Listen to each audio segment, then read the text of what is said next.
Like and subscribe and click the bell icon to get new video updates. China's security pact with Solomon Islands has poked Morrison squarely in the eye. You've got to hand it to Beijing.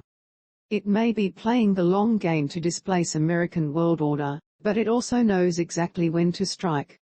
No better time than when America's great southern ally is in the constitutional caretaker gray zone of an election campaign.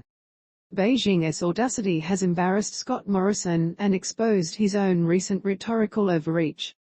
His claim of foreign policy superiority has been tarnished. By inking a security pact with Solomon Islands, China furthers two objectives.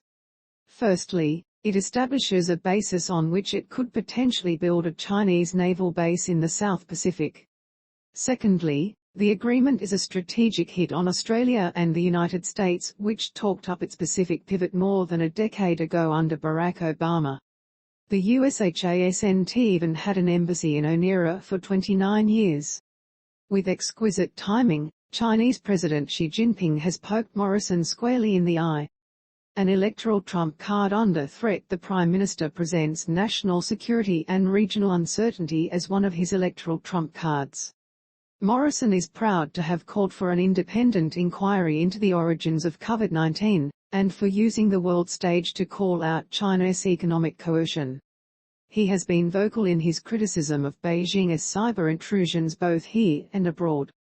Space to play or pause, M to mute, left and right arrows to seek, up and down arrows for volume.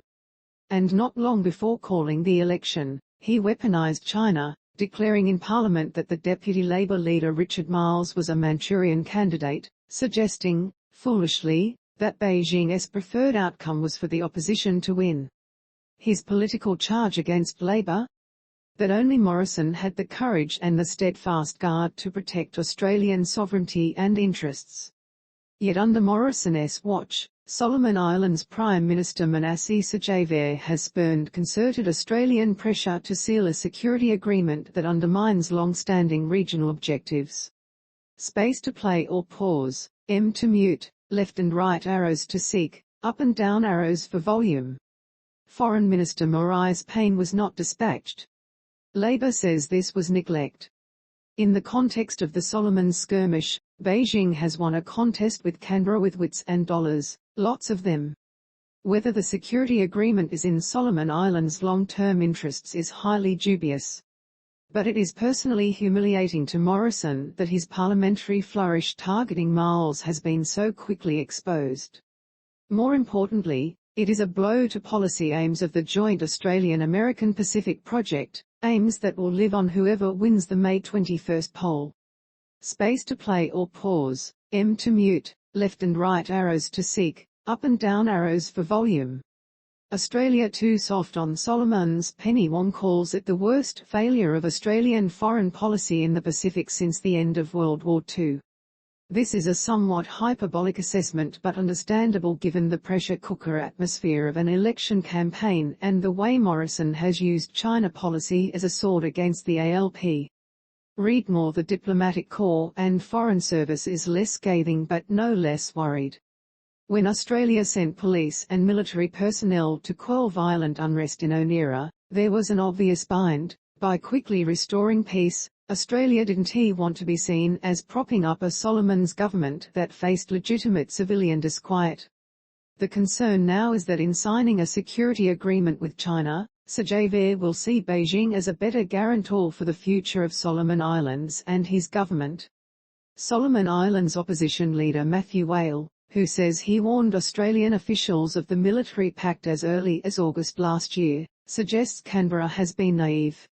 I am extremely disappointed in Australia. The Australian government has been too soft on this issue and too trusting, Whale told the ABC. At high levels in the Australian establishment, the view of Sogavare is not complimentary, a thin-skinned and paranoid leader with a personal resentment against Australia who seriously overestimates his abilities and strategic prowess.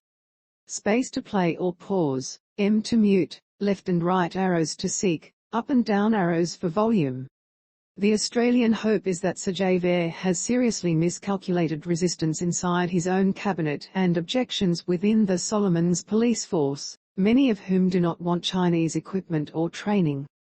By dividing the Solomon Islands community and stoking political and ethnic fault lines, the worry is that Sogavare may once again take his nation to another security emergency. The pact with China might be tested soon enough, as well as the strains in Sogavare's regime. China looking for a foothold. China has been looking for regional strategic opportunities for years. Until now, they've been largely